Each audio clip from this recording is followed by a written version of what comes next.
I've never seen Jumi again. No one has. All that remains is the chilling echo of her laughter, trapped somewhere in the dark woods, where she once roamed so freely. I remember the day she vanished. The wind howled like a creature in pain, and the sky seemed to bend in a way that made even the bravest of men uneasy. But there was something far more sinister, something no one could have predicted. It all began when Jumi came to the village. She was unlike anyone we had ever seen, radiant, graceful, and so beautiful that the sun seemed to shine a little brighter whenever she walked by. Her skin, like polished ebony, gleamed in the sunlight. Her eyes, wide and dark, held a mystery that none of us could decipher. And so, it wasn't long before every man in the village came to seek her hand. But Jumi rejected them all. One by one, young men from near and far would approach her with gifts of yam, goats, or cloth, hoping to win her heart. Yet each time, she would smile sweetly and politely refuse. She never spoke harshly, but the way her gaze flickered as she turned them down sent a shiver down our spines. It was as if she knew something we didn't, something none of us dared ask. I had my suspicions, though. There was a rumor among the elders that she was the daughter of the forest, born from the trees and rivers, a child of spirits who walked among us in human form. The elders warned us to stay clear of her, for none could truly understand the power she might possess. But like the rest of us, they too were drawn to her beauty. Then came the day when she stopped coming to the village at all. It wasn't long before strange things began to happen. Livestock would disappear in the dead of night, and the forest seemed to grow darker with each passing day. Those who ventured into the woods spoke of shadows that followed them, whispers that sent chills crawling up their spines, and an overwhelming feeling of being watched. But worst of all were the sounds, the eerie laughter, faint at first, like a child's giggle, but with an unmistakable, unnatural echo that made the hairs on your neck stand up. One evening, I saw it myself.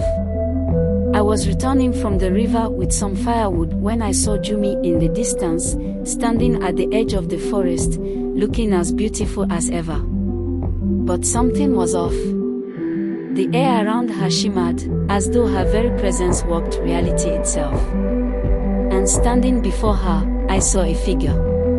Tall and ethereal, with no body, just a swirl of mist and faintly glowing eyes. I froze, my heart pounding in my chest. The figure spoke, and though I couldn't understand the words, I could feel the deep, ancient power in its voice. Jumi nodded, her eyes distant, as if in a trance. Without a word, she turned and walked toward the darkened woods, the figure following her. My feet wouldn't move, but I felt an unbearable compulsion to follow them, to see what would happen next. I made my way closer, hiding behind a large tree, and watched as Jumi and the spirit entered the forest. The air grew colder, and the laughter, her laughter, rang out from somewhere deep within the shadows.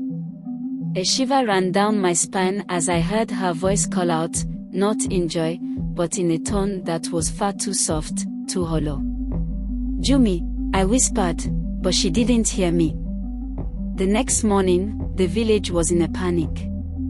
Jumi was gone. Her parents cried out, searching the forest in vain, but she was nowhere to be found. The elders spoke in hushed tones, their faces pale. They knew what had happened. She had been taken, chosen to be the bride of the spirit, the one who haunted the depths of the forest, a being that fed on the souls of those who strayed too close. It was said that Jumi had rejected all earthly suitors because she had been promised to this spirit long ago, and her beauty was the key to unlocking its dark power. She had been taken, not as a human, but as an offering, a bride to something ancient, something that none of us truly understood. Weeks turned into months, and the village settled into a fearful quiet. The shadows seemed darker, and the whispers in the trees grew louder. Some say that on quiet nights, you can still hear Jumi's voice, soft, melodic, but laden with sorrow, calling out from the forest. I'll never forget the look in her eyes as she disappeared into the trees that night. Her beauty had turned to something else, something tragic.